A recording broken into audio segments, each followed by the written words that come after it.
Top quality और consistent performance के लिए सिर्फ सिल्वर पंप नाम याद रखना। ಶಿರಾಕ್ಕೆ ಕೊಟ್ಟರೆ ಇಲ್ಲಿ ಬೆಂಗಳೂರು ದಕ್ಷಿಣದು ಹೊಸೂರು ಕಡೆ ಆಗುತ್ತೆ. ಹೊಸೂರು ತಮಿಳುನಾಡು ಕೂಡ ಮಾಡೋಕ್ಕೆ ಯೋಚನೆ ಮಾಡಿ ಅವರೇನು ಹೊಸದವರು ಇಂಟರ್ನ್ಯಾಷನಲ್ ಏನು ಏರ್ಪೋರ್ಟ್ ಮಾಡ್ತಾ ಇಲ್ಲ, ಅದನ್ನು ದೊಡ್ಡದಾಗಿ ಏರ್ಪೋರ್ಟ್ ಮಾಡ್ತಿದ್ದಾರೆ ಅಷ್ಟೇ. ಬೆಂಗಳೂರಿಗೆ ಇದ್ದೇ ಇರ್ತದೆ ಪ್ರಾಮುಖ್ಯತೆ, ಬೆಂಗಳೂರು ಕಳ್ಕೊಳ್ಳಿಕ್ಕೆ ಆಗೋಲ್ಲ. ಸೊ ಆ ದೃಷ್ಟಿಯಿಂದ ನಾವು ಶಿರಾದಲ್ಲಿ ಆಗ್ಬೇಕಂತ ಹೇಳಿದ್ವಿ. ಅಥವಾ ನೆಲಮಂಗಲ್ಲಿ ಆಗಲಿ ಅಥವಾ ತುಮಕೂರು ಹತ್ರ ಎಲ್ಲಾದರೂ ಕೂಡ ಓಕೆ. ಸೋಮಣ್ಣ ಅವರು ಕೂಡ ಶಿರಾದಲ್ಲಿ ಆಗಬೇಕು ಅಂತ ಹೇಳಿದ್ದಾರೆ. ಅಲ್ಲಿ ಆಗಬೇಕು ಅಥವಾ ಏನು ಅಕ್ಕಪಕ್ಕದಲ್ಲಿ ನಮ್ಮ ಅಲ್ಲಿ ಯಾವುದೋ ಇಂಡಸ್ಟ್ರಿಯಲ್ ಏರಿಯಾ ಇದೆಯಲ್ಲ, ಒಂದು ತುಮಕೂರು ನಂತರ ಅಲ್ಲಿ ಆದರೂ ಪರವಾಗಿಲ್ಲ. ಆದರೆ ಹೈವೇ ಸುತ್ತಮುತ್ತ ಆದರೆ ಅನುಕೂಲ ಆಗುತ್ತೆ. ಎಲ್ಲರಾಗಲಿ ಅಲ್ಲೇ ಶಿರಾ ಅಂತೇಳಿ ಅಥವಾ ಶಿರಾ ಎರಡು ಮಧ್ಯೆ ಆದರೂ ಪರವಾಗಿಲ್ಲ. ಸೊ ಆ ದೃಷ್ಟಿಯಿಂದ ಸಜೆಸ್ಟ್ ಮಾಡಿದ್ದು ಅಷ್ಟೇ, ಹೊರತಾಗಿ ಅದು ಅಲ್ಲಿ ಆಗಬಾರ್ದಂತೆ ಅಲ್ಲ. ಯಾವುದ್ರೆ ಈಗಾಗಲೇ ಮೊನ್ನೆ ಹೋದಾಗ ಹೇಳಿ ಬಂದಿರಲ್ಲ, ಹೇಳಿ ಬಂದಿ ಮೊನ್ನೆ ಮಂತ್ರಿಗಳನ್ನ ಹೇಳಿದ್ರಲ್ಲ, ಇವ್ರನ್ನ ಪ್ರಹ್ಲಾದ್ ಜೋಶಿ ಅವರ ಇದರಲ್ಲಿ ನಾಯ್ಡು ಅವ್ರನ್ನ ಭೇಟಿ ಇದೆ ಉದ್ದೇಶಕ್ಕೆ ಭೇಟಿ ಮಾಡಿದ್ದು. ಅವಾಗ ಅದೇ ಹೇಳಿದ್ದು, ನೀವು ಲೆಟ್ರ್ ಕೊಡಿ ಪರಿಶೀಲನೆ ಮಾಡ್ತು ಅಂತ ಹೇಳಿದ್ದಾರೆ. ಅದು ಜಯಚಂದ್ರ ಅವ್ರಿಗೆ ಹೇಳಿದ್ದೀನಿ, ನೀನು ರಾಜನ್ ಅವ್ರು ಕೂಡ ಹೇಳಿದ್ದೀನಿ ನೀವು ಪತ್ರ ಕೊಡಿಸಿ ಅಂತ.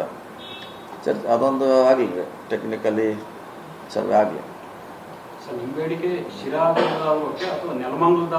ಆ ಏರಿಯಾದಾಗೆಲ್ಲ ಅವ್ರು ಓಕೆ. ಅಂದರೆ ಈ ಬೆಂಗಳೂರು ಟ್ರಾಫಿಕ್ ಬರಬಾರ್ದು ಅನ್ನೋ ಉದ್ದೇಶ ನಮ್ದು.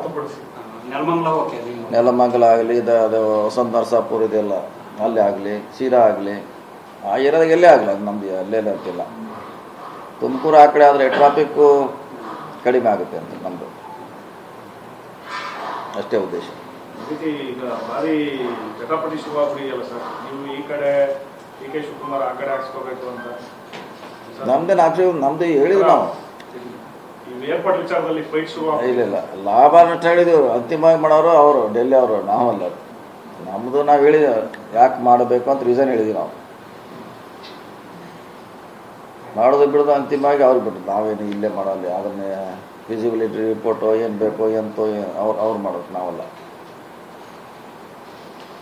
ಅವರು ಅದನ್ನು ಪ್ರತಿಷ್ಠೆಯಾಗಿ ತಗೊಂಡ್ರ ವೃತ್ತಿ ಇದೆ, ಹಾಗಾಗಿ ಈ ಭಾಗದಲ್ಲಿ ಆಗಬೇಕು ಅಂತನ್ನೋದು ಅವ್ರ ಡಿಮ್ಯಾಂಡ್ ಆಗಿದೆ. ಬೇರೆ ಜಿಲ್ಲೆಗಳ ಬೇರೆ ಸಮಸ್ಯೆಗಳನ್ನು ಅವರು ಪರಿಗಣಿಸ್ತಿಲ್ಲ ಅಂತ ಅವ್ರು. ಯಾವುದ್ರೆ ಕನಕಪುರ ಸುತ್ತಮುತ್ತ ಆಗಬೇಕು ಅಂತ ಅವ್ರ ಡಿಮ್ಯಾಂಡ್, ಬೇರೆ ಕಡೆ ಅಷ್ಟೇನು ಅವ್ರು ಗಮನಿಸ್ತಿಲ್ಲ.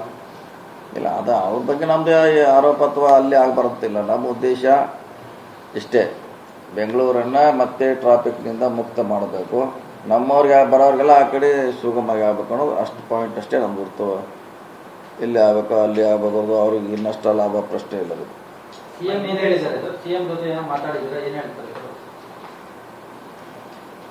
ಸಿಎಂ ಅವರೆಲ್ಲ ಹೇಳ್ಯಾರ, ಜಯಚಂದ್ರ ಅವರೇ ಮಾತಾಡಿದ್ದಾರೆ, ಪರಮೇಶ್ವರ್ ಅವ್ರು ಅವರೆಲ್ಲ ಮಾತಾಡಿದ್ದಾರೆ. ಯಾಕಂದ್ರೆ ಅವ್ರ ಜಿಲ್ಲೆ ಇರೋದು, ಅವ್ರು ಹೆಚ್ಚು ಒತ್ತಡ ಮಾಡಬೇಕಾಗುತ್ತೆ. ನಾವು ನಮ್ಮ ಅನುಕೂಲಕ್ಕಾಗಿ ನಾವು ಶಿರಾ ಅಂತ ಹೇಳಿದ್ವಿ ಅಷ್ಟೇ. ಮಿಕ್ಕಿದ್ದು ಬೇರೆ ಕಡೆ ಮಾಡ್ರೆ ಪರವಾಗಿಲ್ಲ. ನಿಮ್ಮ ಮನೆಗೆ ಸಿಎಂ ಪಾಸಿಟಿವ್ ರೆಸ್ಪಾನ್ಸ್ ಬರ್ದಿದ್ದೀವಿ ನಾವು ಪತ್ರ. ಇನ್ನು ಮುಂದಿನ ಫಾಲೋಅಪ್ ಮಾಡಬೇಕಲ್ಲ, ಅದಕ್ಕೆ ಮೊನ್ನೆ ಡೆಲ್ಲಿಯಲ್ಲಿ ಕೂಡ ಹೇಳಿ ಬಂದಿದ್ದೀವಿ. ಅವ್ರ ಪತ್ರ ಕೊಡಿ, ನಾವು ಅದನ್ನ ಬೇಕಾದ್ರೆ ನಿಮ್ಮದು ಇನ್ಕ್ಲೂಡ್ ಹೆಸರು ಮಾಡಿ ಸರ್ವೆ ಮಾಡ್ತಂತ ಹೇಳಿದ್ದಾರೆ. ಅದು ಗೊತ್ತಿಲ್ಲ ಅದು ಮುಂದೆ. ಯಾಕೆಂದ್ರೆ ಇಲ್ಲಿ 5 ಜಾಗ ಗುರುತಿಸಲಾಗಿತ್ತು ಸರ್, ವಸಂತ ನರಸಾಪುರ, ನೆಲಮಂಗಲ, ಕನಕಪುರ, ಗುಂಡಿ ಅಂತ. ಹೊಸ ಶಿರಾ ಜಾಗ ಬಿಟ್ಟು ಕೇವಲ 3 ಮಾತ್ರ ಅಲ್ಲಿ ಶಿಫಾರಸು ಮಾಡಿದ್ರು. ಕನಕಪುರದಲ್ಲಿ 2 ಪ್ಲೇಸ್ ಗುರುತು ಮಾಡಿದ್ದಾರೆ, ಮತ್ತೆ ನೆಲಮಂಗಲ ಮಾತ್ರ. ಇದು ಒತ್ತಡ ಇರ್ಬೋದಾ ಅಂತ ಸರ್ಕಾರ 3 ಕಳ್ಸೇ ಕಳ್ತದೆ. ಅದನ್ನು ಐಡೆಂಟಿಫೈ ಮಾಡಿ ಅದನ್ನ ಕೊನೆಕ್ಷನ್ದಲ್ಲಿ ಬಿಡ್ತಾರೆ ಅಂತ ಈಗ ನೋಡಬೇಕಲ್ಲ. ಅಲ್ಲಿ ಇರುವಂಥ 4-5 ಜನ ಪ್ರಭಾವಿ ಸಚಿವರಿದ್ದಾರೆ, ಕೇಂದ್ರ ಇದ್ದಾರೆ, ರಾಜ್ಯ ಇದ್ದಾರೆ. ನಾವು ಅವ್ರ ಡಿಸಿಷನ್ ಹೋಗ್ಬೇಕಲ್ಲ. ನಾವು ನಮ್ಗೆ ಹೇಳೋಷ್ಟು ಹೇಳಿದ್ವಿ ಅಷ್ಟೇ. ನಾವು ಇವತ್ತು ಕೇಂದ್ರ ಪ್ರಭಾವ ಸಚಿವರು ಭೇಟಿ ಮಾಡಿದ್ರು ಸರ್, ಅವ್ರ ಕಡೆ ಇನ್ಫ್ಲೂಯೆನ್ಸ್ ಮಾಡಿ ಮಾಡಿಸ್ತೀರಾ ಅಂತ. ನಮಗಾದ್ರೆ ನಮ್ಮ ಹುಬ್ಳಿ ಸ್ವಯಂ ಪೈಲಟ್ ನಾವು ಅಲ್ಲೇ ಡಿಮಾಂಡ್ ಮಾಡೋರು. ಮತ್ತೆ ಬೆಂಗಳೂರು ಬರಬೇಕು ನಾವು. ಬೆಂಗಳೂರಿನವ್ರು ಲಾಭ ಮಾಡ್ತಾ ಇದೀವಿ ನಾವು, ಇಷ್ಟು ಗಾಡಿ ಇಲ್ಲಿ ಬರಬಾರ್ದು ಅಂತ ಊರ ಒಳಗಡೆ. ಕುಮಾರಸ್ವಾಮಿ ಅವ್ರ ಜೊತೆ ಭೇಟಿ ಮಾಡಿದಾಗ ವಿಚಾರ ಪ್ರಸ್ತಾಪ ಆಗಿದೆ? ಇಲ್ಲ, ಅವ್ರಿಗಿಲ್ಲ. ನಾವು ಇವರು ಪ್ರಹ್ಲಾದ್ ಜೋಶಿ ಅವರು ನಮ್ಮ ಮಂತ್ರಿ ಕನ್ಸರ್ನ್ ಮಿನಿಸ್ಟ್ರಿಗೆ ಚರ್ಚೆ ಮಾಡಿದ್ದೀವಿ. ಕೈಗಾರಿಕಾ ಸಚಿವರಾಗಿರೋ ಕಾರಣಕ್ಕೋಸ್ಕರ ಅವರು ನನಗೂ ಅಂತ